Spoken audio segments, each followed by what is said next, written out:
So we're good.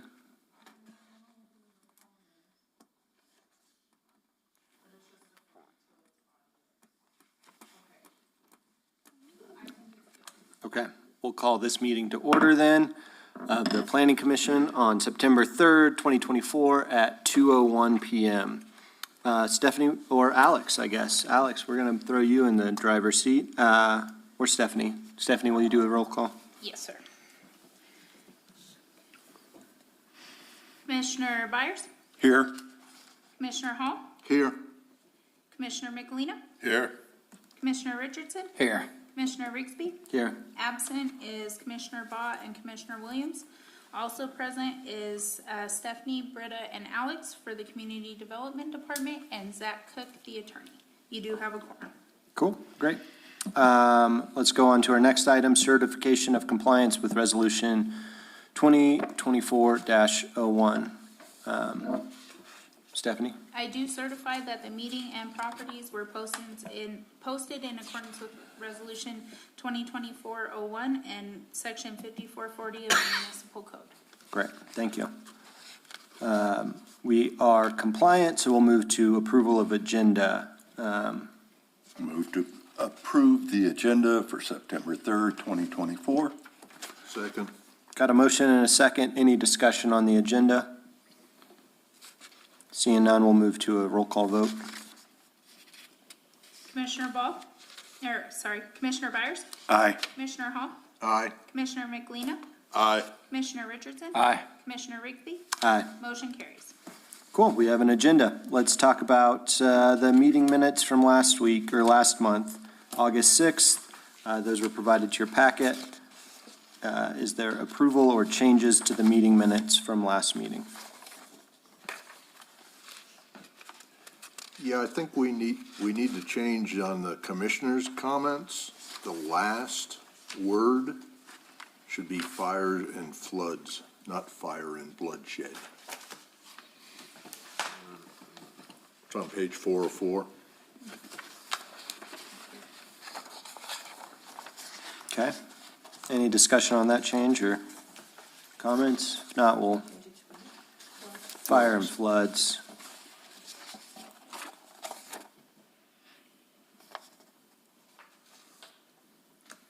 Any other changes to the meeting minutes?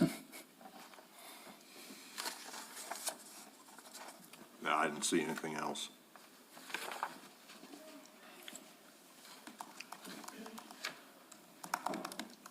Okay. Seeing none, I'd entertain a motion to approve meeting minutes from last month with changes stated. I make a motion to approve the minutes with the changes as stated. Second. Motion and a second. Any discussion? Seeing none, we'll move into roll call vote. Commissioner Byers? Aye. Commissioner Hall? Aye. Commissioner Michelina? Aye. Commissioner Richardson? Aye. Commissioner Rigsby? Aye. Motion carries. Great. Sweet. Let's move to number 5, public input. We don't have anybody present here for public input. Is there, and then everybody on the phone is presenting today, is that? Okay. Well, seeing that there's nobody here, we'll go ahead and open public input and then immediately close public input. And move on to our next item, number 6, quasi-judicial public hearing. Letter A, the first one that we have. Alex, do you want to tell us a little bit about this item?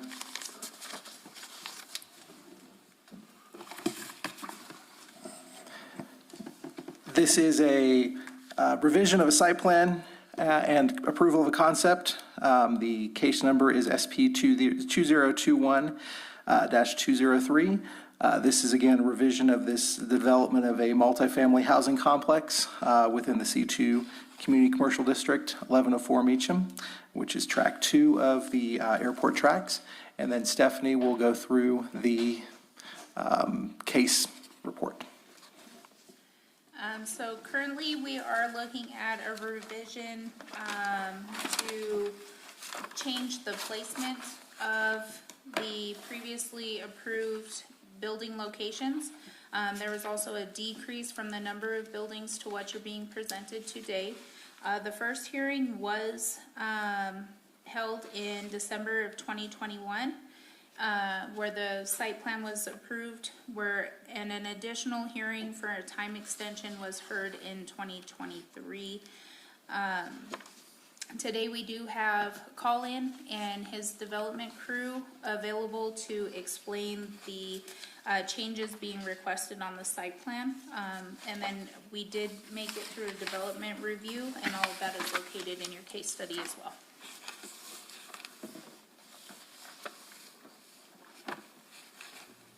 Okay, great. So Colin is, I'm sorry, I can't see the participant list, but Colin, you're there? Yes, I am. So thank you very much for taking the time to review this, commissioners. On the call today, I have Dave Hickman and Bela Potros from Jeeves and Souza, who's our architect and design team. And we also have Scott McGee, who's our civil engineer on the project. So we're going to let Dave Hickman's team kind of lead off with a presentation, and we'll take it from there in terms of questions and follow on. Thank you. Afternoon, board. I'm going to share my screen. We've got some things that we've got prepared. I don't want to bore you guys. I'm sure most of the stuff you'll be able to see there on your screen, or there on the handout. And come on, man, let's go. Okay.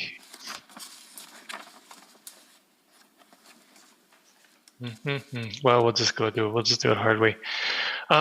So project site on Meacham, golf course, kind of all understand. This was the plan that was submitted back in 2021. At that point, we had multiple buildings. The buildings had 12 units at the max, and then a community building as well. In this scenario, Meacham is on this side of the paper and golf course on that side. What was submitted, that actually was at 56 units, which is important to note. A future application to MFA was posted in 2023, and that site plan was updated from 56 units to 72 units. This is actually what was submitted and what the funding was granted on. Since then, since the project's been financially secure, what we've been doing is really trying to work through the actualities of the site and buildability, and working with the contractor to determine what's going to be technically and constructability, what's going to be the best way to be able to approach the buildings and the site. And all of that has led to this plan, which I believe you guys Stephanie was able to forward to you guys, which was awesome. Thank you. A few key elements. I just wanted, like I say, I'm not going to bore you. If you have questions, we'll definitely get into it. But a few key elements in the site, and really in the math that Scott McGee has been doing. Scott's our civil engineer. I know he's presented here with you guys before, but working across the top of the page from left to right, the site drainage goes to the southeast corner of the site, which we knew and understood. What has been a challenge, really, and has resulted in several iterations of the project site, has been the understanding and the need to be able to have an accessible route that connects all of the public spaces, all of the ground floor units, all of the public amenities, and then also connects back to Meacham. And that has been a challenge. Scott's been doing lots of iterations and like you say, math, and he's got a preliminary grading plan that we'll show you for the first time today. But most everything that we've been working on is really trying to resolve that issue. We're kind of rolling down through that on this column underneath this second picture here is, again, it's a realization, there's just a better understanding of the slope. We've got a flat site, which is this kind of lime game section. The lower portion, as it slopes back down to the golf course, is a flatter area, and then a steeper slope between that and Meacham. our goal, and not only to be able to, you know, a requirement is that we provide an accessible route. Our goal is to be able to keep as much of the site undisturbed as we can. And so this middle section, this high slope area, is really areas that we're hoping that we won't have to do anything to, or very little to, as we get through the project. When talking about constructability, this was a pretty early decision made by the development team. In the earlier plan, in the 2023 plan, the 2021 plan, what we were working on was a terraced scheme that put a retaining wall, kind of a split level, in the middle of the building. So the buildings had a retaining wall through the center of them. The contractors got together with us and they were like, you know, we could do it that way. It's going to be more costly to be able to do it that way. But our biggest concerns really are waterproofing of that lower unit. And if you guys could look at it in a different way, and that's what we're trying to show in these two diagrams, if you could look into it in more of a site retaining wall as opposed to a building retaining wall, I think that we can make sure, one, that we won't have those technical issues of water intrusion, but that we also can look at and save some money on the cost and cost grading. And really, to be able to do that, again, pushes those larger buildings, consolidating buildings onto this flatter slope, and really results in this idea of benching. The benching is the ability then for us to be able to keep the buildings and the accessible route in a more manageable area. The result, again, hopefully being able to keep much of the west portion of that site undisturbed. So looking at that, these are just, you know, again, visual diagrams. Here's the benching showing the buildings. We're down to 3 buildings, community building, and 2 residential buildings that are three stories tall each. Hopefully quite a bit of undisturbed areas, and hopefully also on the north and west corners and sides as we come through, and then a delineation of how that accessible route will have to work to be able to get around. One of the things that we've been talking about a lot is keeping the northern portion of the site. I'll jump back a slide. So this purple line is a more gentler slope on the site. The blue arrow is a steeper slope. So when we're looking at this idea of maintaining accessibility, what we'll end up with is a flatter slope through the parking lot around on the north side, and then bringing back up to the south side, having a steeper slope. It'll provide dual access through the site for fire and for vehicles and pedestrians to some degree, but really the main primary entrance for accessibility is going to be on the north side. And then in the winter months, that north side will be able to be kept clear, and the grades will be pretty, well, more mellow, so that we won't have, it won't be impassable. So that's kind of where we were as far as the site and the evolution of the site plan and site engineering. Scott's been able to put together a preliminary grading and drainage plan. We'll make sure that you guys have this. We were just able to get it today. I know Scott's been working frantically to be able to get us back to this point as well.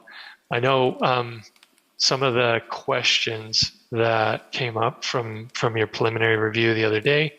One of those was access to the site and questions revolving that access.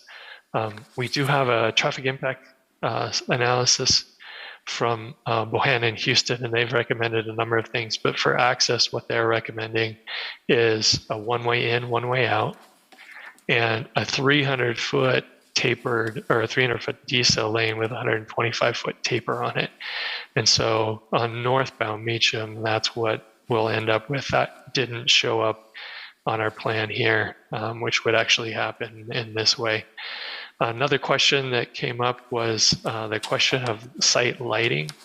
And our hope at this point would be to be able to really create a canyon of light, because this is where our accessible route will be and access to the buildings, and be able to focus more site lighting in these areas and then really taper off as we come out to the outside edges of it,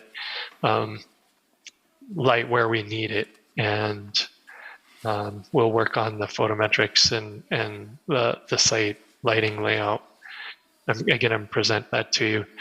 Another thing that Scott's been working on, and Adam's been great, he's actually been amazing, is working on the site utility plans, connecting the water, connecting the sewer. It looks like we'll be able to make a sewer connection to a manhole in the golf course, which would be phenomenal, quite frankly, and would avoid having to run a lift station on the site. Again, it's really the best that we could hope for on this site as far as utilities and utility connections. And then as far as the buildings and building layouts, I know we had talked about a similar concept. This is one building. It is a little bit longer, but what we're hoping to do is to be able to undulate the building, really create 3 entrance points, and make it feel more to scale so that it doesn't have a big hotel kind of feeling to it. So this is one of the buildings, and the end elevations and front and back elevations, and this is the other. In this building, we do have one end that only has 2 stories, whereas the other building has 3. And then our community building, which actually has an additional residence on it to be able to make our unit mixes work. So it's an evolution. I wouldn't say it's substantially different or wholesale different from what we presented back in 2021. It really is just trying to find that balance between design, constructability, engineering, and then also meeting a construction budget. So I'm gonna flip back to these. Dave, before you go back to those, could I get you to go back to your elevations? Sure. I wanted to verify the height of the structures, because it looks like those elevations are different than what we reviewed. So what we have is, and I'd have to defer back to Isabella to make sure she's coming from finished floor, but this shows 37 feet 4 to the top of the gable. So Okay. that would be our highest point, would be 37 feet 4. We'll have to decrease that by 2 feet. Our height restriction is 35 feet. 35 feet? Yes, Okay, sir. we'll work on that. Okay. Cool. Any other questions before we let Scott really talk about the nuts and bolts of the engineering? No, can continue on. I'm sure there'll be questions from the commissions, but Great. Go ahead, Scott. Thanks, Dave. You did a pretty good job of walking them through that. I have shown a couple areas outside of the paving designated with a dashed X. I know that Ruidoso gets some winter weather, and that's anticipated places where snowplows could push the snow off the interior roadways and parking, and then it could drain to the ponds on site. And as Dave mentioned, that north route would be kind of the more gentle. Any car could make that in winter conditions, unless it's a real bad storm.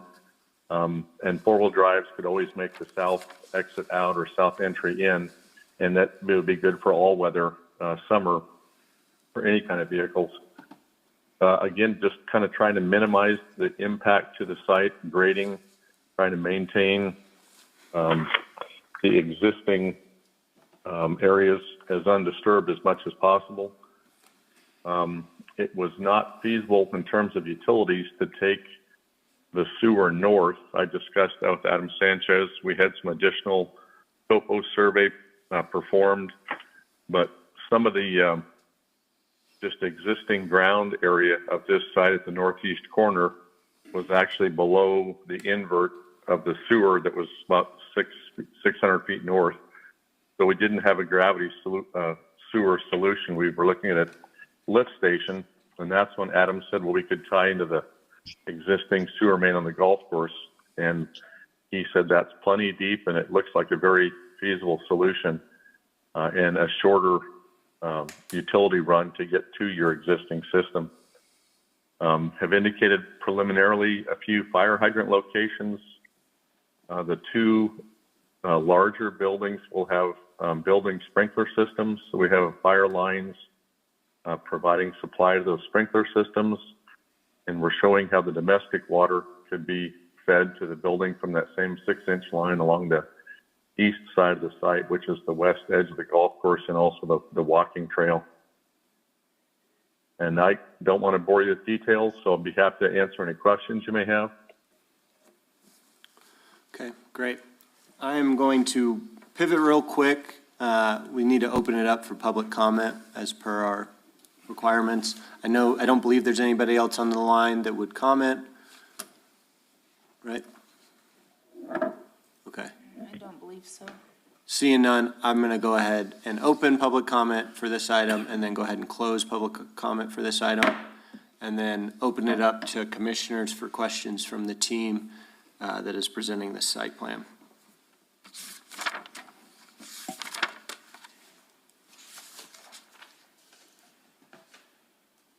Commissioners, questions, comments, concerns? Yeah, just a couple things. I know the sewer easement was one of the things that was, I guess, unresolved in the packet we got from Stephanie about, but you've solved that with the access through the golf course. Is that something Adam confirmed, that there's capacity in that line to add the 72 units, and it wouldn't be an issue with having to upgrade the line through the golf course or anything like that? Is that understanding correct? You know, I didn't specifically ask that, but he didn't say it was an issue of any kind. The other alternate, the line to the north, which terminated kind of east of the Family Dollar, that was only a 6-inch main going north, and I would have had more concern about that. I believe this is possibly a larger line. He didn't have construction documents for it. It's the older line, but he did not raise any concerns about capacity of that line. But I'll confirm that with him. Yeah, that would be good to confirm. The other question I had, I guess you kind of saw it on the plans there. The ponds you got there, that's all part of your stormwater management plan that's required by the state? Yes, that's correct. Okay. Another just quick question on the site balance. Is there a cut and fill balance on it? Is there a net cut or a net fill? What's the story on the grading plan? Honestly, we're pretty early into this, but I'm probably anticipating it will be close to a balance, but possibly a net export. That we have to kind of determine how much, if any, structural fill is required under the large building slabs. But I think we could be fairly close. Okay. Thanks, Bill. Go ahead, Bart. I think there is a seasonal stream that runs across this thing. Is that correct? I didn't really see any water courses, and the contours are fairly gently, based, and they don't define any definite water courses. Dave and Colin, you both walked the site. I don't know if you had any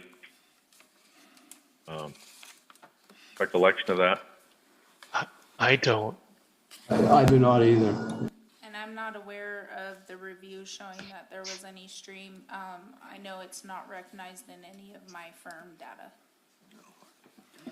But it doesn't mean it's not there. I haven't, but that wasn't just something that was brought up during development review.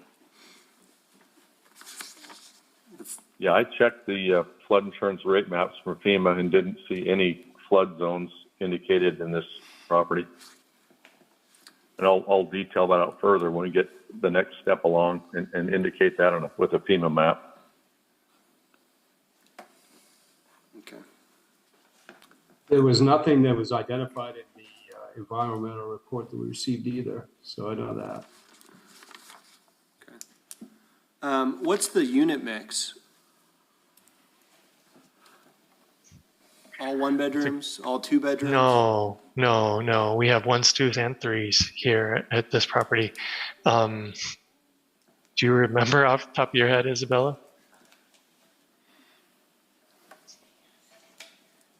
The amount on the top of my head, I do not know the amount for. You want to pull that up for us real quick? Let me find it. While we're looking, go ahead and answer or ask us other questions. But that one we have. Another question I have, it says you have 145 standard parking spaces and 7 ADA spaces. Is there a reason that you had that many spaces? So working off of the 72, we've assumed 2 spaces per unit. Mm-hmm. Yeah, that's the code requirement. So that's where we were trying to get to, was close to that. Gotcha. I do have the unit mixes amounts for 1 bedrooms. We have 27 1 bedrooms. We have 36 2 bedrooms and 9 3 bedroom units.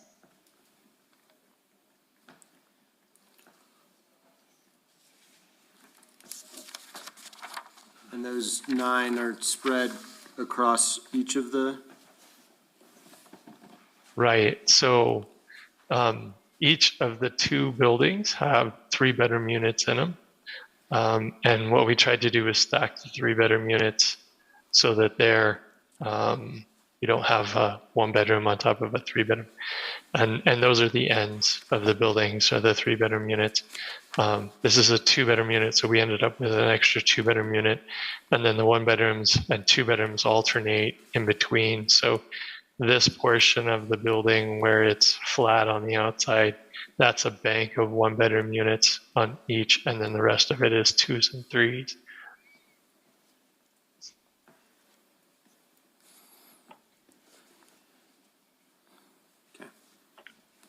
A question. Go ahead, Josh. Are there any engineered firewalls within any of these structures? Yeah, actually, that's a great question. Every unit and every wall will have a firewall separation. The building code gives us 3 designations, right? So it's firewall, fire barrier, and fire partition. And in these cases, we have mostly fire partitions, but we do have a couple fire barriers. In the community building, we have a laundry room, and that'll have to be fire separated from the rest of the building. Between the community building and the unit down there as well, that'll be a fire barrier, so it'll be a solid partition. And then everything inside the units, every unit between units has a fire separation, and that's both sideways and then vertically, horizontally between floors. And then we'll have a sprinkler system, like Scott was saying. Every one of the buildings will have a sprinkler system. That sprinkler system is required to protect any of the residential unit. Any building that has a residential unit will require that we have a fire sprinkler system on it. And then bringing the buildings closer together to be able to maintain or at least tighten that utilities scheme, I think, is helpful as well. Okay. Awesome. The parking lot design and it just seems like there's a lot of space between the units and then the entry road. And then it seems like a lot of parking spaces. Is there a particular reason why you stopped where you did? So the parking spaces, let me say it back so that I know exactly what you're talking about, but we have this north-south section of parking, right? And then we have the depth or the dimension from the parking space to the front of the building on both sides. Is that what your question is why the buildings are so far from the sidewalk? No, not necessarily that. Okay. We do have parking on the north and on the south. And part of the reason that we do is because we have actually front doors for the units on both sides of the building, if that makes some sense. So we have a lot of parking that sits in between the two buildings, and that'll really be the primary parking for the facility. But to be able to get to the two spaces per unit, and then also to be convenient for people on the back side of the buildings, that's why we have parking on the north and on the south side. That's really more overflow to an extent, but it does allow people to be able to park somewhat close. This back side of this building is less convenient. It'll be a longer walk for sure for people. And, so there's going to be a lot of pressure on this bank of parking lot for all of this building, and then for half of that. Whereas coming from the north and south, we'll make this a little more convenient, a more direct route to be able to get to those folks. And the only reason that you're doing a parking along the north and along the south as opposed to a north, something along the west side of the buildings that's going north-south is just because of the slope, is that it? Correct, right. Yeah, if you can, from this, you can see the grades between our entryway and this first building. That's the steepest section, other than this corner, but it's really fairly steep through there. And then when we were calculating the heights of retaining walls, we were well over 12, 13, 14 feet to be able to get even a bench at one point. And I think actually what was sent to you guys earlier, we had a building in this situated here.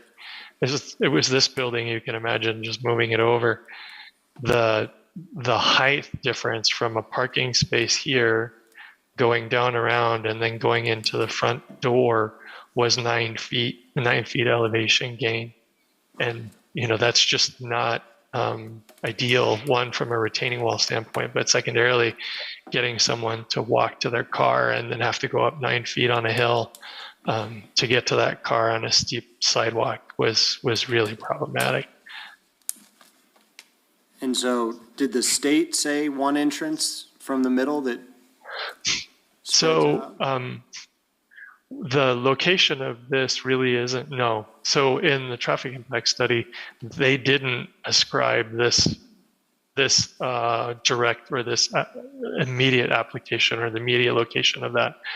But what we did try to do is line up with, so that we've got, as you're leaving the site, you're able to look across the street and anticipate what's happening from traffic entering onto Meacham from this side. And so that was our effort, was to try and provide driveways, or at least our driveway, somewhat in line with the road across the street, and help traffic flow a little better and improve safety hopefully as well. So that dictated, or for us, that seemed like a smart idea. Whether it ends up being that way, I hope it is, but that was really where we ended up placing this site, or this entrance, on our site location.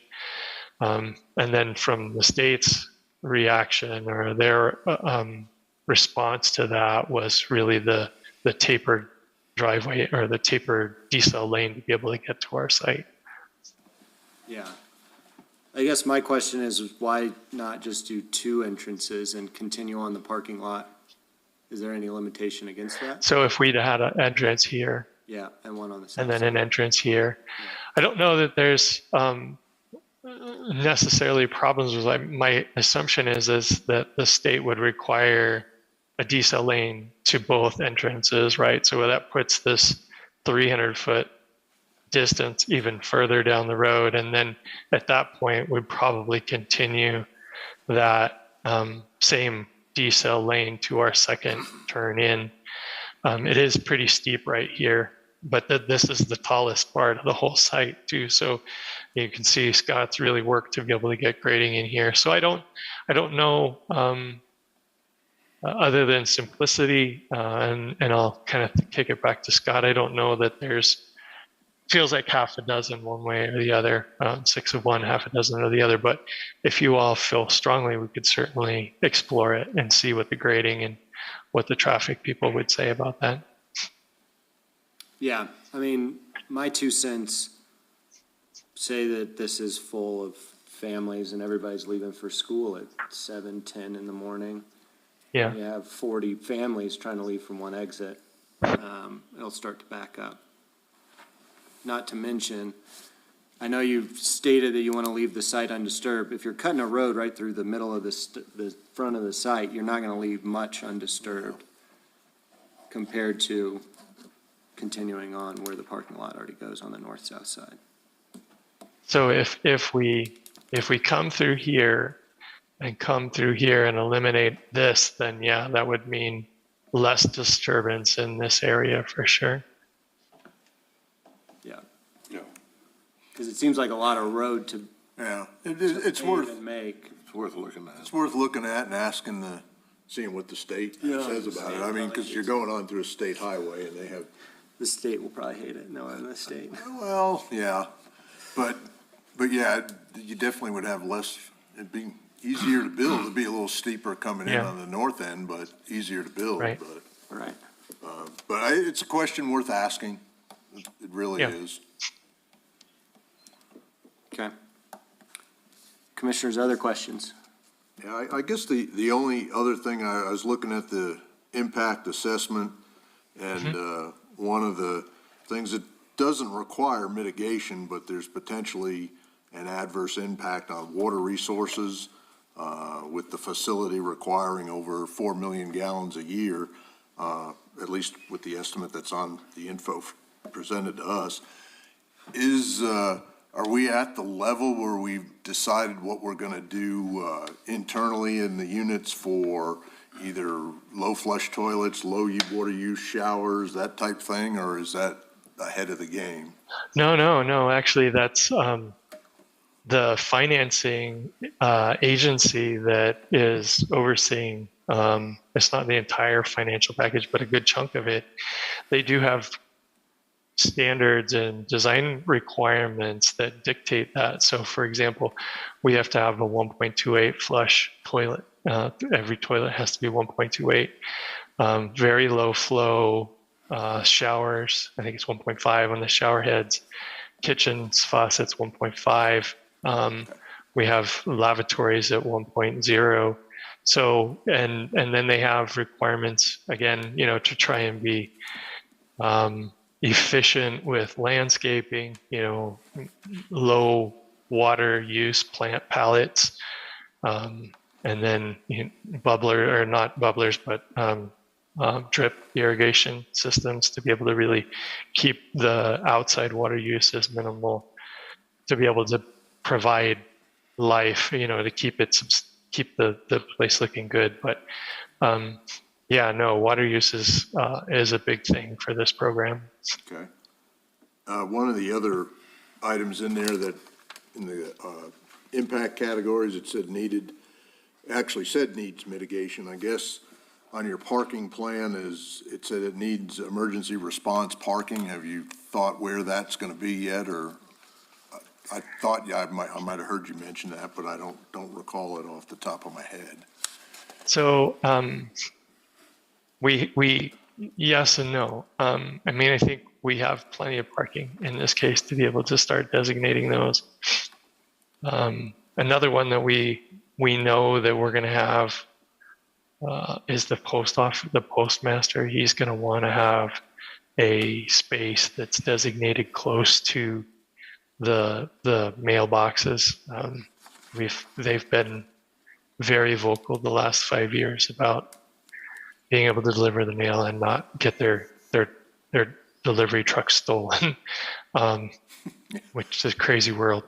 So yeah, we have not yet assigned any parking spaces, but we do have ample. And I think Scott's showing like what we showed as far as the access,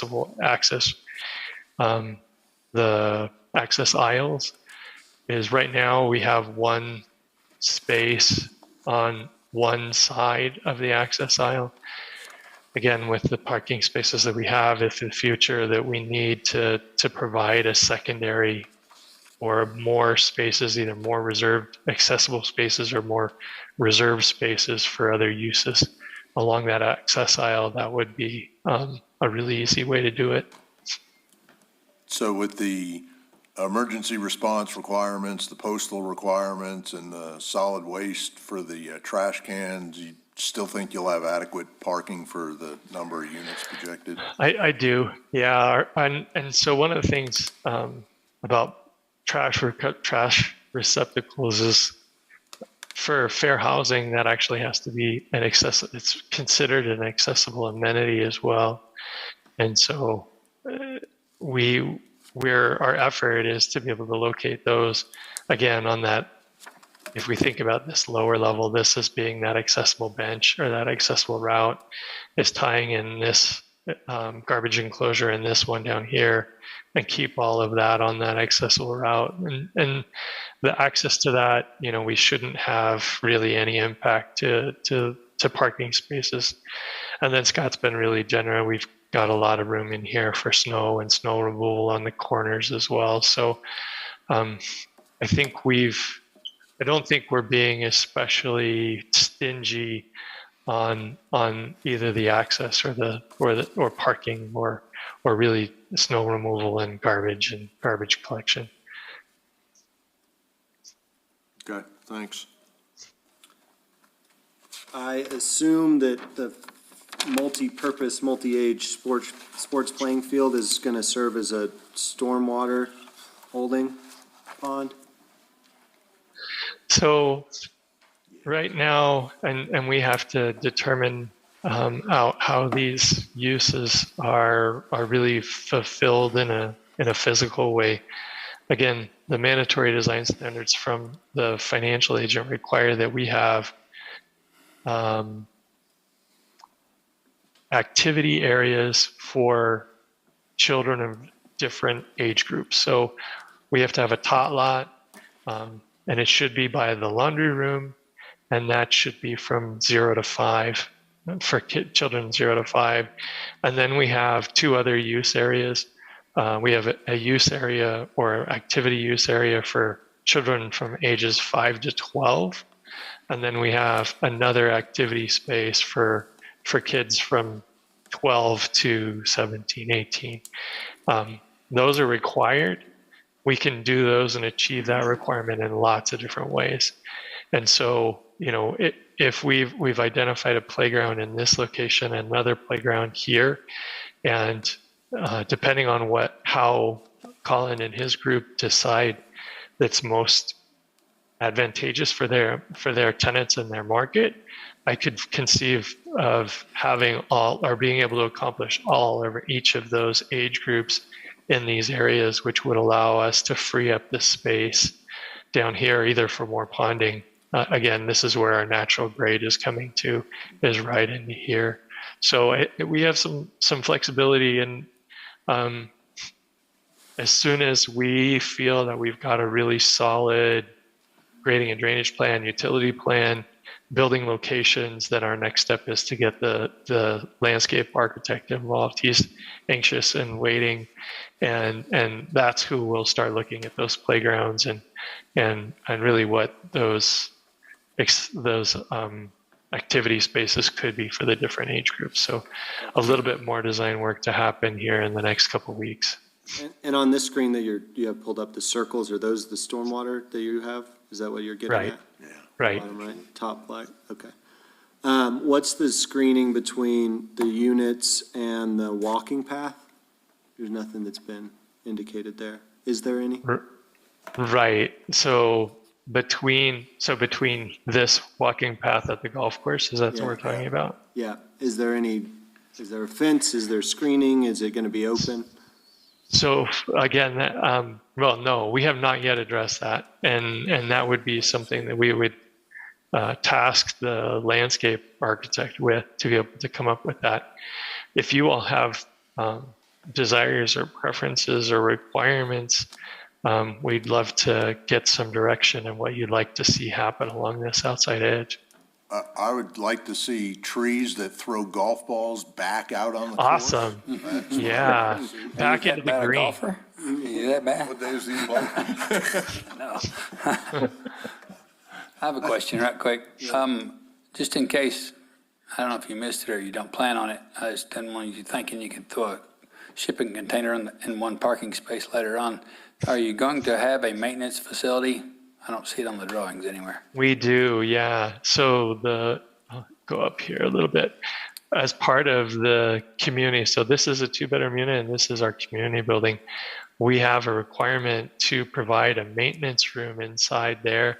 It has to be a minimum of 100 square feet. Ours is a little bit bigger, and then we have some storage space for material storage and that kind of stuff, whatever replacement parts that they might need over time in that building. So great question. Yeah, we will definitely have that fulfilled inside the facility, inside the built structures. Yeah. Okay. Go ahead. I got a question. Do you have laundry facilities available? We do. Again, we'll have a laundry, that's this little number 13 here. We'll have a laundry center for the entire complex. And that'll be, usually what we've been doing is cart operated for those. But there's no hookups in the units. Isabella, I don't believe we have hookups. Am I wrong? We do not have hookups in the units. Okay. So 6 washers for 72 units?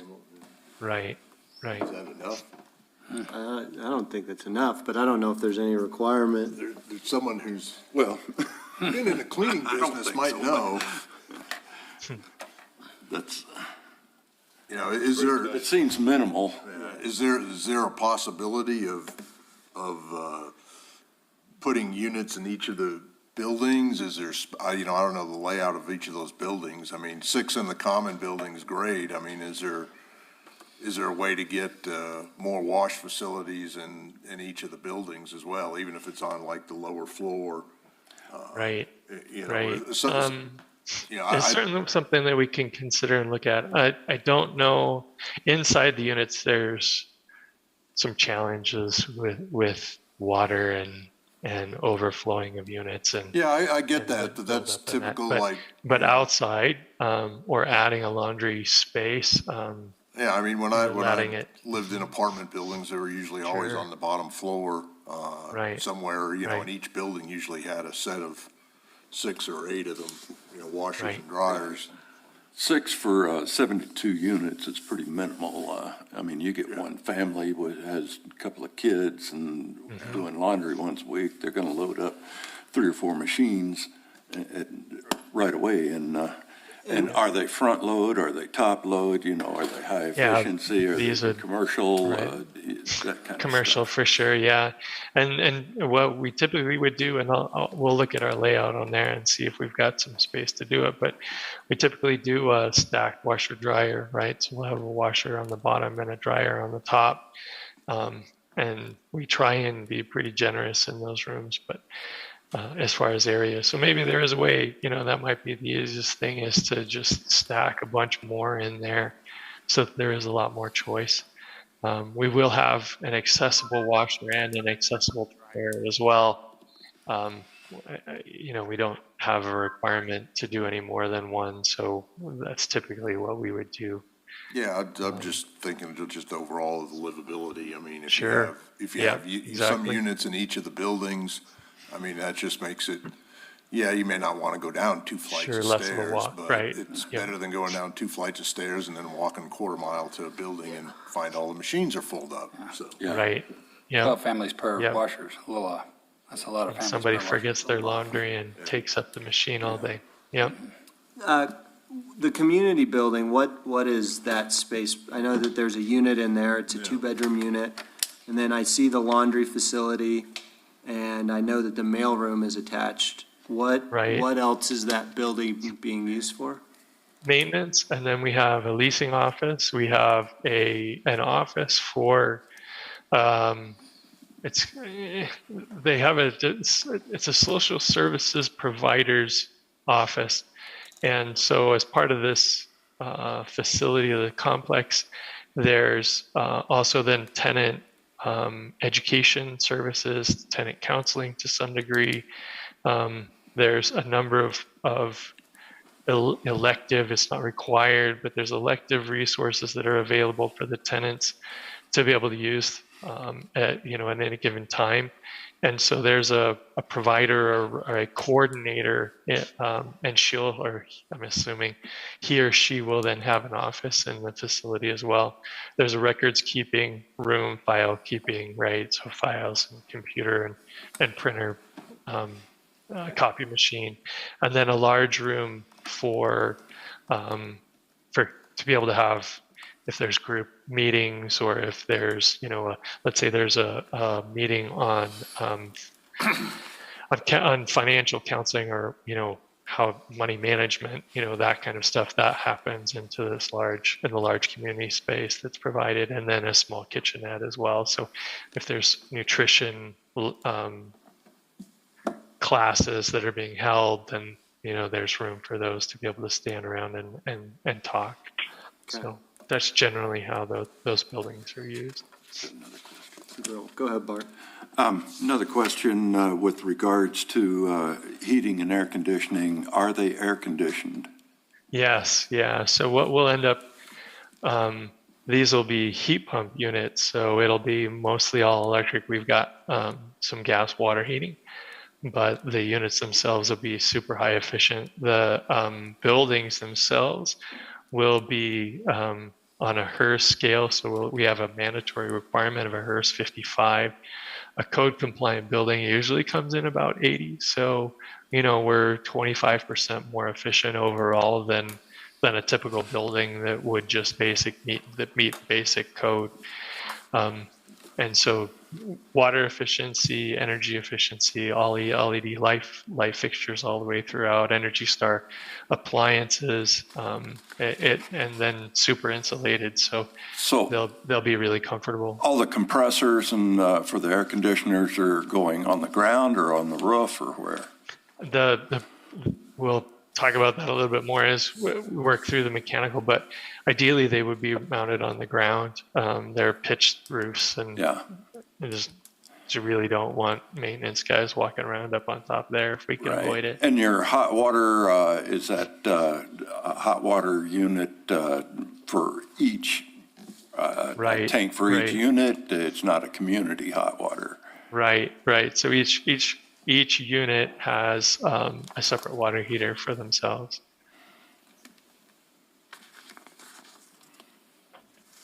I got one question. Go ahead. I got one question. I know we have to reduce the height down to 35 feet at the highest point. That's quite a change in pitch. Is there going to be any problems with the design of the building if we do that? I don't think so. We'll take a look at it. I'd say it's not too easy, but I don't think so. Like I say, we'll get in here. We're 34/7 on this building, and for some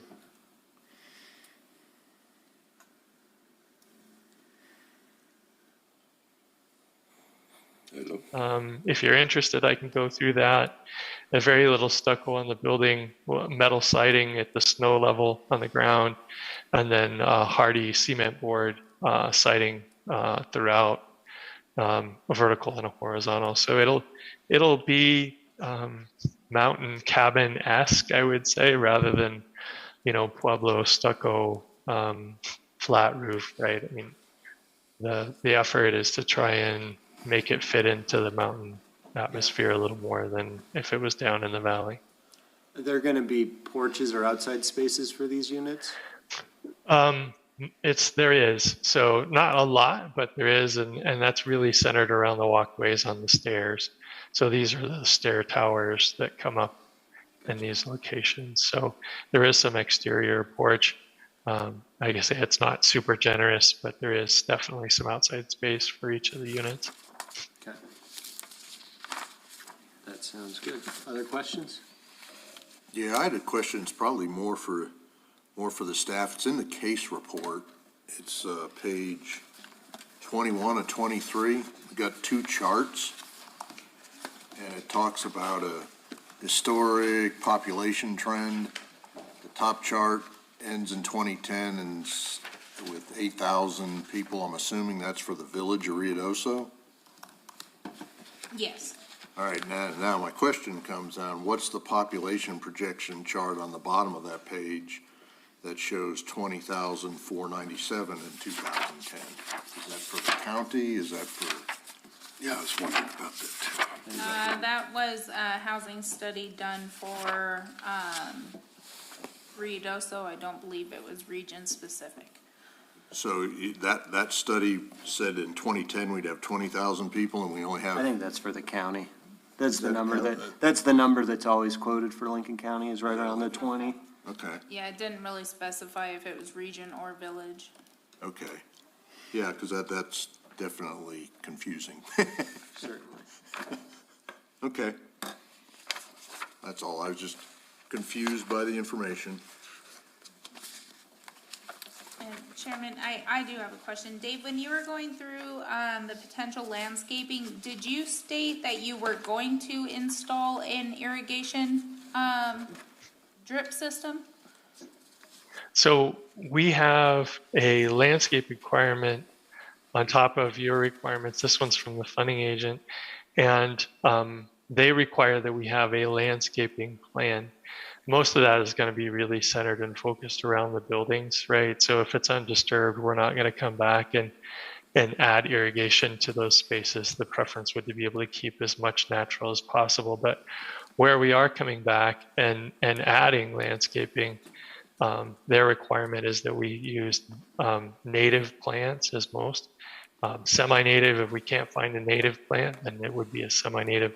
All of those to be drought tolerant, and that we utilize drip irrigation to the largest degree. And all of those are efforts to be able to try and save water.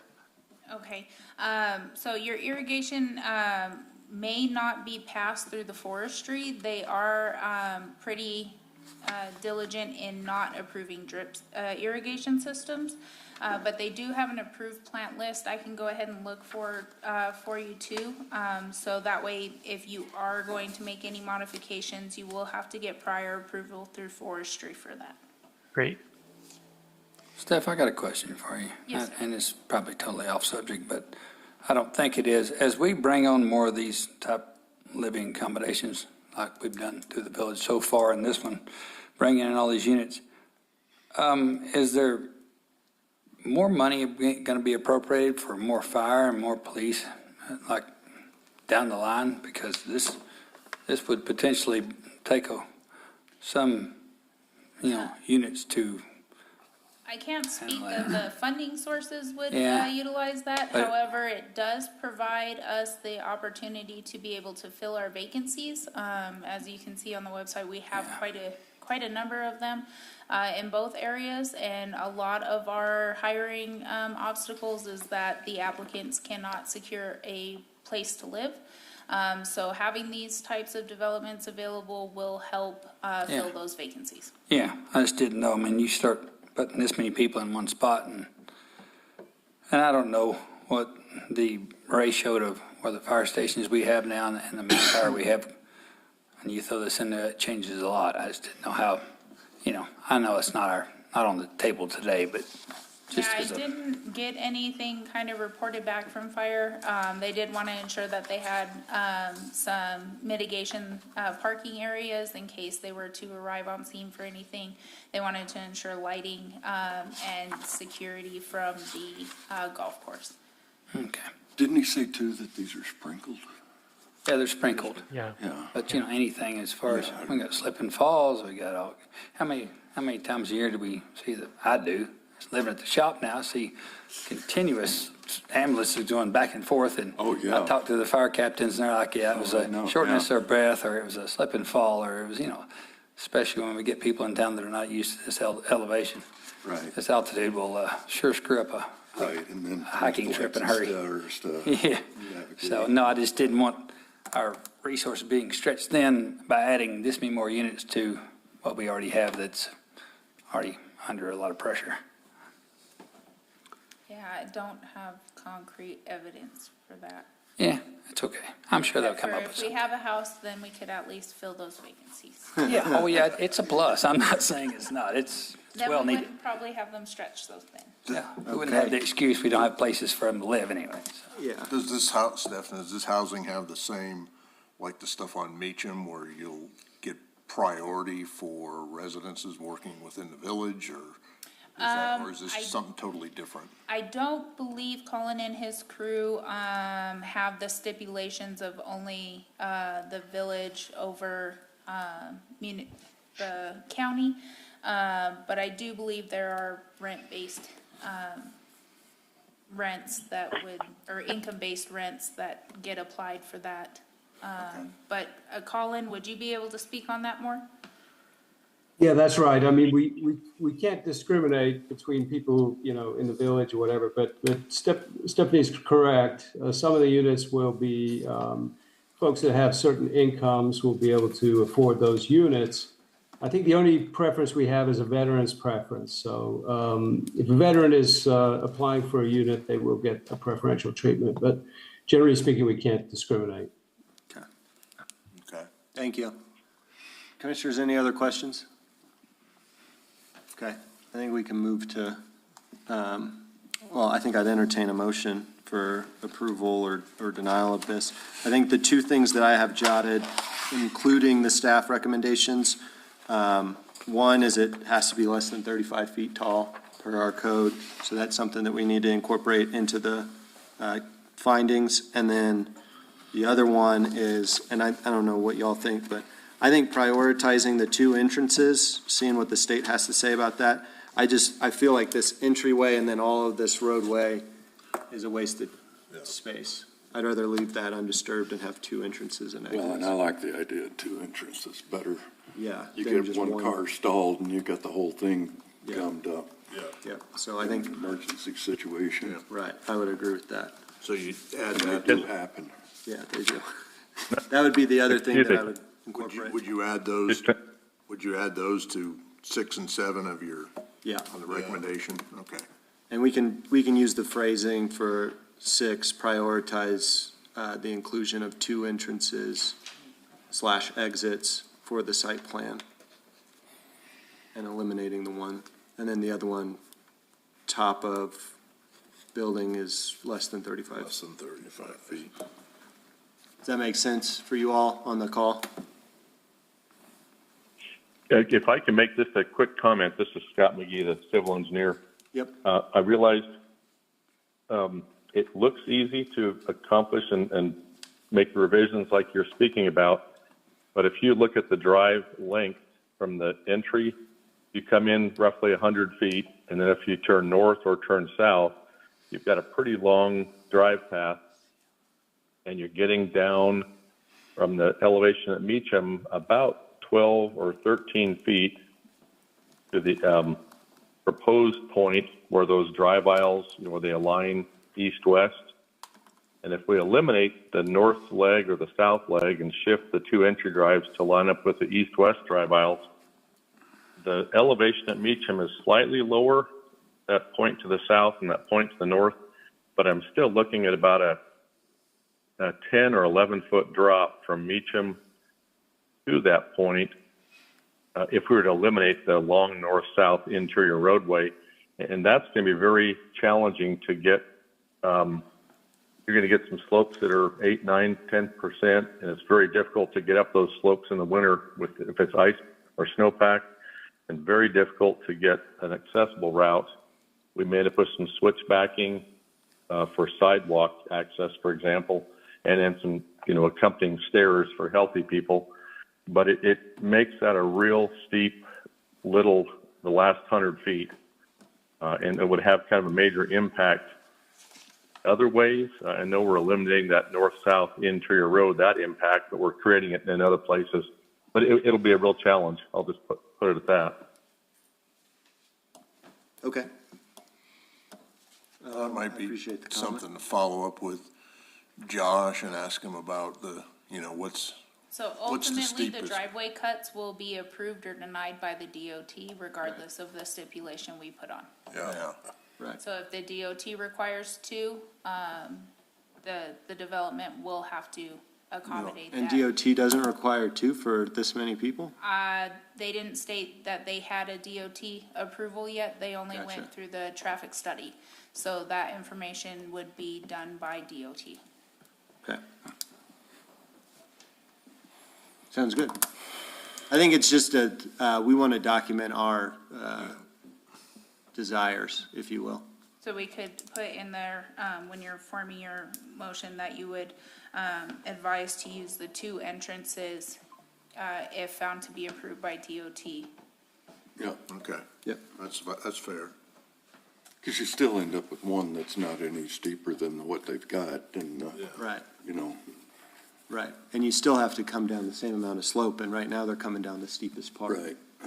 So, But he did say that that north The north parking one's lot a is the little smaller. flattest of the two, between the south parking lot. It was steeper already. Gotcha. So if they tried to go out the north and then had that last 100 feet of 9% grade, Yeah. then you would kind of, either one's they're gonna fight each other. See what I'm saying? It's more coming down when it's ice that it's, Yeah. Oh, yeah, it's a fun But ride. if you think about that stretch of Meacham, I mean, the yeah. road it's got behind the Dollar southern, General, exposure. it's got Southern Exposure 1, and then all of those, like Dollar General has a steep incline, decline. Yeah. The Meacham Meadows has a steep incline, decline. yeah. Going into the RV park, it's all the same slope. Right. And we didn't ask what the pavement is going to be. We did not. Is it concrete, asphalt? Where are we at on that? Right, yeah, so it'll be an asphalt parking lot. We're still waiting on the from the soils engineering report. Hopefully we'll be able to get that here this week, I think. And as soon as we have the recommendations from the soils engineer, we'll be able to tell exactly, what level of base and how many lifts and what the thickness of those lifts would be.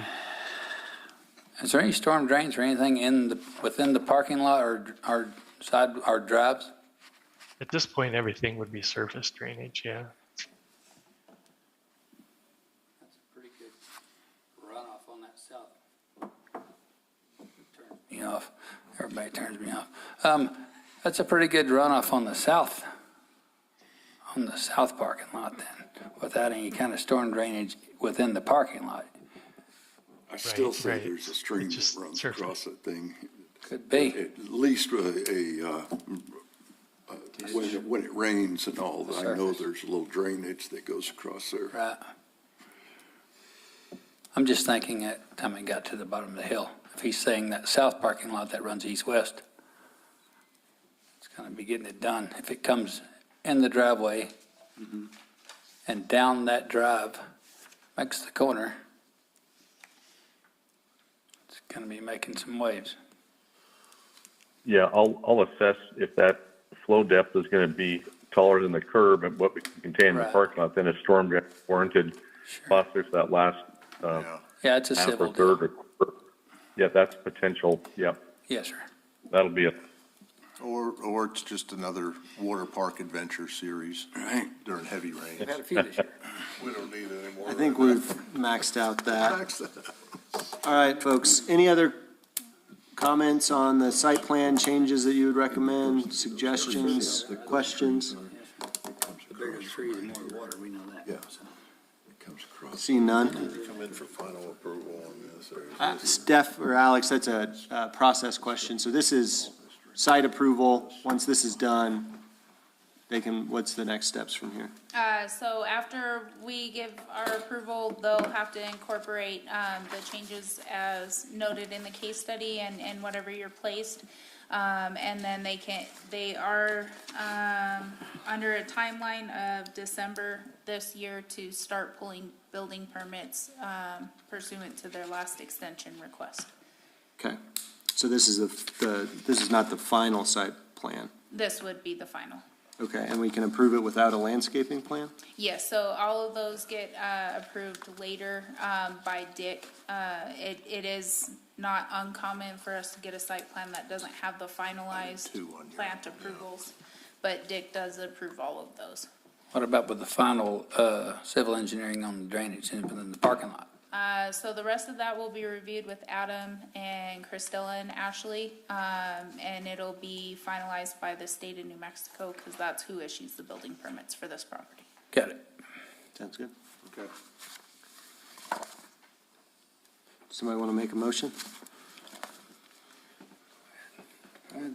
I'll read, I'll put the scopes on.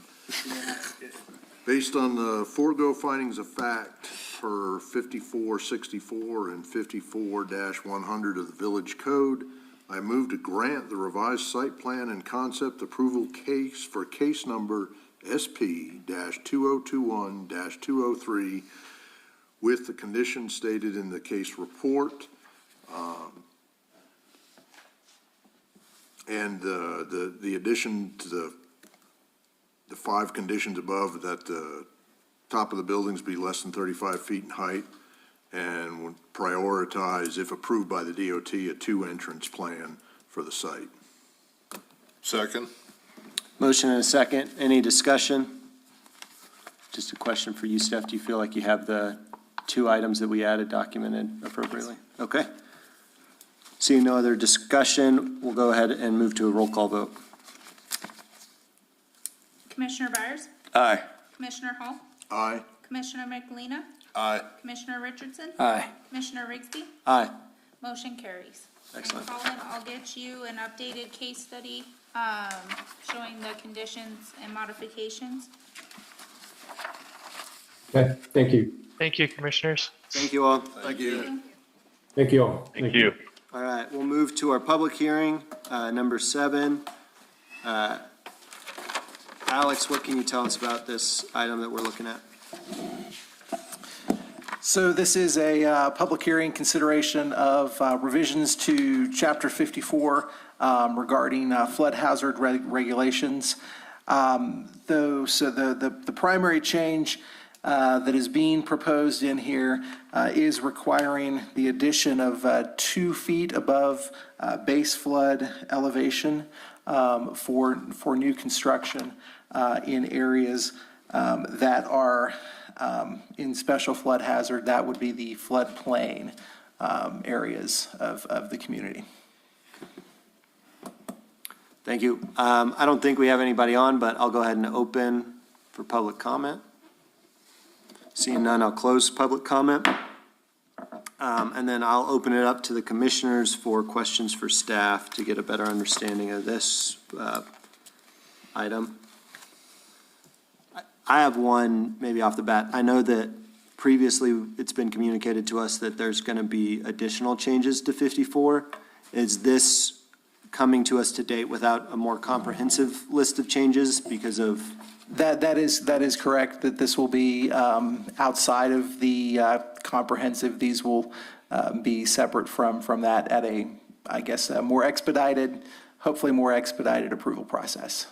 And is the reason for the expedited approval to issue permits to ensure safety and help? So yes, the reason for having that separately would be the 2 things that you'd mentioned there, so that we can have in place a updated ordinance so that we may start issuing permits for properties that were impacted by the recent flooding, as well as any other new development that might be happening within those areas that are regulated floodplains and floodways.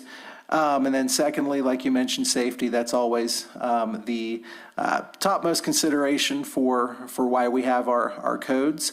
Would also note that we will have additional changes that will be coming forward for this board, for this commission to consider regarding that, more specific things that were not included in what was advertised for that, which would include changes to the what maps would be applicable for review, and then adopting an interim map as well. So there will be a second part to this as well. Lastly, would also note, to be coming to that second part that I mentioned, the additional things coming forward next month will also put us in compliance with the state law in regard to floodplain management as well in there. And then lastly, we are also informed by, by FEMA, who's been here on the ground for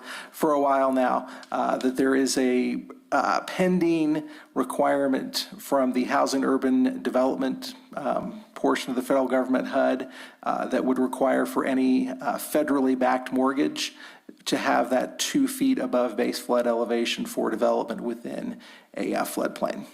Okay. So I think you hit on it right there, but the 2 feet is coming from a HUD standard? Yes, it is, as well as general best practice. Come from, Yeah. yeah. And the map, I know that, I think we voted, was it 18 months ago, 2 years ago, to use a different system for flood identification? Do you remember that, guys? We voted on something where we were going to use radar, satellite images for floodplain maps. Maybe I'm making stuff up now. You're confusing things. Well, We voted on something, didn't we? yeah. We voted on a lot of stuff. I know we did. Okay. The question I have is, we have an ever-changing floodplain, and we're not so sure it's That's kind of. where it's at, so. Yeah, because yeah. Hence the new map. In the Yeah. next, set And of how long is public that gonna hearings- take? And it's In the changing. next set of public hearings, it'll talk about how to address the changing floodways and how to assess them rather than waiting for the firms to be updated. Right. So as you guys are aware, last flood was in '08. The firm didn't get updated and published to be adopted until 2014. The same Yeah. time lag is expected for the firm data to be mapped and digitized in paper form as well on this. But there is another outlet that is provided by FEMA and supports all of those types of documents in a real-time fashion, which we're bringing forth to have y'all's recommendation to council to adopt the electronic firms and not by paper firm. So if you guys bring it to us, it's already cleared through what its designation is gonna be. Yes, so we will have a more clear defined areas on a map, and I will have Ashley here to kind of explain what the determinations from FEMA and the floodway mitigation teams have come in and all reviewed to compile the data and address the districts. So that should be in more concrete form for you guys in October. And then depending on your recommendation, it'll go to council for either approval or denial of the adoption. Okay, so they will have, in October, they will have the new floodway areas designated? Yes, Will and they have modifications. established a new base elevation for the floodplain as well? Yes. Okay. And who's they? Yeah. That'd be is that the federal. Corps of That Engineers will or- be a combination of our staff here, FEMA, and also the state floodplain administrator. Okay. We'll be reviewing, checking the work. Because I guess the reasoning for going to the electronics and not wait, because I saw that too when I was reading that the last study was November 5th, 2014. But in 54-327, you can adopt other methodologies for defining the same thing, and that's what we want to be at. So when we get electronic stuff, you can evaluate it with the latest data. Is that my understanding correct? Yes. Okay. And then the revisions to the other codes outside of the one you guys are reviewing today are recommendations brought down by FEMA and the floodplain management teams showing that our code is insufficient in areas, so this will bring us up to meet more requirements. Okay. Quick question for you, Stephanie. So moving it up 2 feet, I get that it's adhering to FEMA standards. For the manufactured homes, how is moving it up 2 feet going to make a difference for those homes that were down there, like Cherry Creek Village or up and down Gavilan? I mean, those are 2 feet off the ground. So it's base flood elevation plus 2 feet. Okay. So when those homes were placed prior to the new 2014. firm maps that we're actually going by for the 2014 data. It could have changed dramatically, but when you get a new firm, you don't go through and reassess all existing structures. So it's the new or substantial improvement construction that would have to be brought into the code. So anything that's still lies within areas that we may not be able to permit in the future due to floodway statings would be allowed to remain until discontinued or deemed unsuitable for habitation. Gotcha. So that would include any any homes or anything that's going to be in what the new floodway designation is going to be. Yes, They'll be so able to be. a lot of the homes that we saw this round being impacted were actually located in the new floodway from the 2014-2008 event. Oh, really? From a, So in 2008, they were actually out. But Okay. with that event and the reassessment for the 2014 firm map, those structures were now in, and we can anticipate to see some of that happen again on this one. okay, so what is that, on a practical standpoint, what does that mean? It means you can have a house there, you probably just can't get insurance for it, you can't get a permit to do anything to it. No modifications to the structure can be done. Because I know and I And get. insurance, I'm not sure Yeah, there's probably. I guess, because when I read the language in the floodway language is pretty clear, and it says you're not allowed to have anything in a floodway, so. That is correct. And any allowance of building or modifications to take place after a floodway designation actually does violate FEMA and insurance provisions to where we would jeopardize the town from being able to receive any assistance during these type of events. Okay, But it does have clauses that do prevent the non-conforming structures that okay. may have existed Yeah, outside. Everything that burnt and was flooded out up in Upper Canyon, none of that will be rebuilt in, close to the river kind of thing. In the floodway, absolutely not. That's right, in the floodway, yeah. Does that give us an opportunity to create a public access trails and It's things still of that private nature? property. There would be I know, but- potentials to find that, preservations would have to take place. But after the study is compiled and you guys can see how that goes, there'd probably be different avenues once the properties have been found to be unsuitable for habitation in the future due to the floodplain. So properties that didn't have floodway or a minimal amount but are now fully engulfed cannot be built upon, so that would take a whole new aspect of revisitation Yeah, that's gonna be, discussion. So we're going to be busy. so maybe we should have left the bloodshed comment in, because that's coming. Okay, yeah, thanks, Stephanie. Thanks, Stephanie, appreciate that. Other questions? No, so FEMA suggested guidelines for the 2 feet is kind of where we're coming from with these changes. This may seem silly, but is this the only section in chapter 54 that deals with floodways? Yes. yes, So these are all the Well, places, this and then the next three, there's a small section. gotcha, but they don't need to have elevation changes as a minimum of 2 feet. No, this specific section was the only place that referenced that. yeah. Okay, sounds good. No questions for me. Somebody want to go on the record? On the record? Who hasn't done a motion today? We only had one, so that kind of narrows it No, I down. moved it. Agenda. Agenda. Oh, gosh, that was easy, man. Come on. Josh? I'd entertain a motion. I don't even know what I'm I don't doing know here. what page it is, or I would.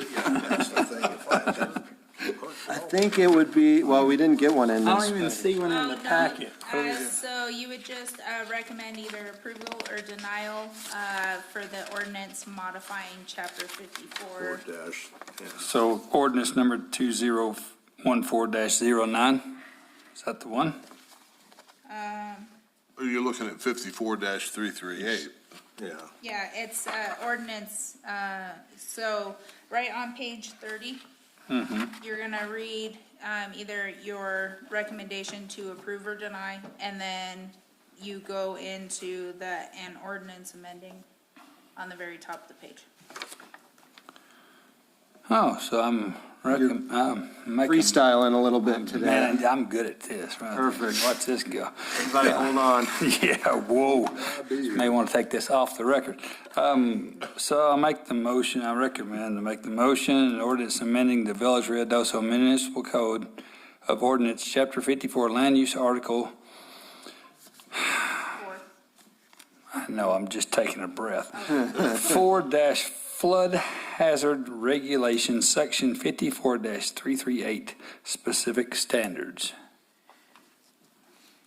So we have a motion. Is there a second? second, I believe the motion was, motion to recommend approval. Yes, I'm sorry. That's what happens when I go off the record. No, you did a good job. I have a motion and a second. Any discussion? Kind of forced me into that, too. I did. Felt That's some my peer fault. pressure there. Seeing none, we'll go ahead and move to a roll call vote. Commissioner Byers? Aye. Commissioner Hall? Aye. Commissioner McLean? Aye. Commissioner Richardson? Aye. Commissioner Rigsby? Aye. Motion carries. Good deal. All right, let's move to the last couple items we have, community development report. What you got for us, Alex? All right, so the report was included in your packet. This is for the month of July, which still to some extent had some impacts and from the recent fires and floods in the meetings that were had and this and that. Would touch upon the readdressing update. We did actually, we've had a couple of get-togethers with the consultant with Datamark. We are making progress on getting that project up and going yet again. Would also then touch upon the, not surprisingly, permitting has been down a little bit compared to last year. With that, and then also would then say if you have any additional questions from what was in the packet, we'll be happy to address them. Are they, I realize it said the fire interrupted a lot of ongoing things, but is the council or the village still going to migrate to the additional newer software for the short-term rentals? That is something that we have not yet finalized. The discussion that was had last week is that we are anticipating later on by the end of this calendar year to come up with what we are proposing to do in regard to the ordinance and any kind of new software, as well as also potential changes to the fee to adopt a new software. I would suggest that regardless of whatever happens in the short-term rental committee got suspended for the time being, but regardless, the software demo that we saw was one that will make managing the issue, regardless of what happens going forward, much more fact-based, easier to track. It is something that, like I said, I'll speak for myself on the subcommittee that's on that. That is a much better way to manage the short-term rentals. The software alone, that's a step. You don't need other recommendations from planning and zoning to do that. From what I've seen and the things we've discussed in the subcommittee, that will go a long way toward managing the issues certainly going forward. Yeah. Because they will all come back, but you'll have a better tool in place. Right. And based on what I've seen to be able to manage that situation. Costs a little bit more, but trust me, you'd be in a much better place than where we are right now. Right. So, I agree. I agree. yeah. Any other questions or comments for the development department? I just need maybe somebody to remind me or a prescription for my dementia. 603 Meacham. Weren't those houses supposed to be on a permanent foundation or something? They are. They're being installed on a permanent foundation type that is Are they? approved by the manufacturers. Okay, because all I see is them sitting on some blocks like a trailer house at the point. So there at this are point. pier and beam foundations that are, they're called like an XR2 type system or something like that, that are actually a permanent foundation type. They just appear differently. So not all homes are gonna be a slab. That's not necessarily the permanent type, but the XR2s are a permanent foundation. The block work though underneath there, are they doing something to make it prettier? I do believe so. I believe they have different types of paint and things that they were doing to the bottoms, not necessarily skirting. Okay. How many units did we actually end up with? There's gonna be 15, I think. There's 3 existing. 15 with the 3 existing, and I think we are putting in, 9 additional bringing it to 12. There was some modifications made and a decrease to ensure compatibility to the area to where it doesn't look as overcrowded as 1114, and to make sure it stayed a subtle improvement. But I don't know the number right off top. I don't either. We'll get that information for y'all and have a better update for you next month. Do we have an estimated time of completion now since June's come and gone? They are looking to have it wrapped up by the end of the year. They feel that it's possible to have it wrapped up by the end of the year. Including all the If utilities. we get good weather, we should be able to get it wrapped up, including installation of all the utilities.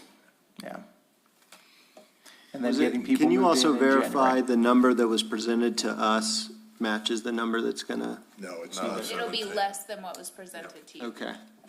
Be about half. So did we originally order the amount that we originally agreed upon? Are they gonna be So like, the previous site plan showed an additional 12 units, bringing it to a total of 15 with the 3 existing. right? But I do believe they decreased it 3 or 4 Who's units. they? So the village, when we were going through the procurement and, Staff? Okay. I was just asking because I didn't know if, like, we had on 1114, we had an overage and put it somewhere else. I mean, we had the money to, we didn't order the homes, prior to bringing it, for the site plan, showing you guys. We did the review with y'all, and we actually placed the homes order, I wanna say like a week later. But we only purchased, I wanna say it was 9 homes, so there's only gonna be 12 structures there. oh, we didn't use all the money, or did it go back, We or? did use the money. They have it all allocated, and then, we did get a time extension due to the emergency events that came on. So all homes were supposed to be set and funds, expended by, it was July 31st. But that was extended, and we are still in compliance with the extension that was granted by, the state. Okay. Cool. And this is maybe just a statement for the record, I would say when site plans significantly change either the number of structures or the number of units, that's a foundational enough change that it should probably come back through. I mean, the one that we just evaluated went from 56 to 72. I mean, that's a significant increase, and the number of buildings was reduced by 3. It went from 6 buildings to 3. So I think just maybe a statement broadly, if there is a significant change to a site plan, it does need to come in front of this board. So, And I do believe we have continued to strengthen the language on those. That was something that was noted before, was the definition of significant modifications. So going forward, we've removed that to simply state any modification to an approved site plan gets brought back to you.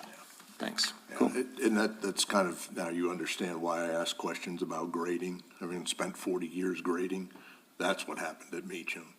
They designed everything on basically a flat plane, and the property ain't flat.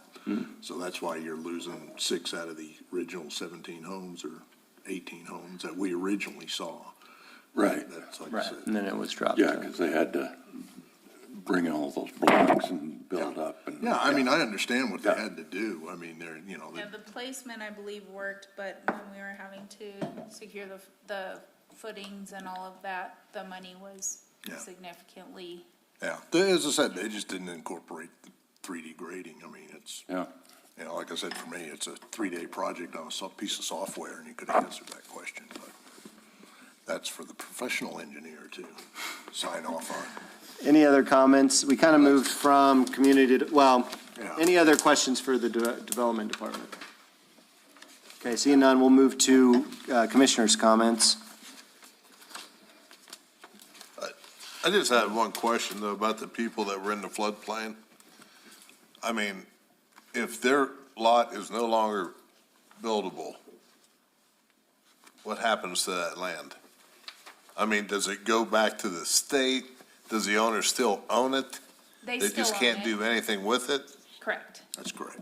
Okay. So there may be other avenues to entice an ownership or a certain development to protect flood and river improvements, that kind of stuff. But they still are able to retain their ownership. Yeah, there's still, the challenge is, It's just the building allowances that Yeah. are impacted. it's the stuff in the new floodways that's the challenge. So really, they own part of the river and not anything they can build in. Yeah, they own a park. Yeah, that's what it is. Yeah. Yeah. Other comments, questions? No, just, well, I mean, just the general comments on, just seeing the impact, particularly the floodings, that hasn't gone away. We'll see that for a few more seasons. The things, like I said, with the floodplains, those will come up. We're on about a 20-year cycle for the next hurricane to sit over the state. So that's going to happen before revegetation takes hold. But just some of the things going around town, there are some areas, as I said, there's some areas we should repair. There's some areas, I don't care how much money you have, you ain't going to fix it. And then there's some places you just shouldn't even touch. And that's something the council's going to have to struggle with, that sort of stuff, because it's pretty obvious just driving around seeing that stuff. Kind of along the lines of what you're talking about, my observation is after the Dolly restoration, there was a lot of gabion basket stuff, which I'm very much in favor of, but then they went and gunnited a bunch of stuff that turned it into a canal, which exacerbated the speed of water.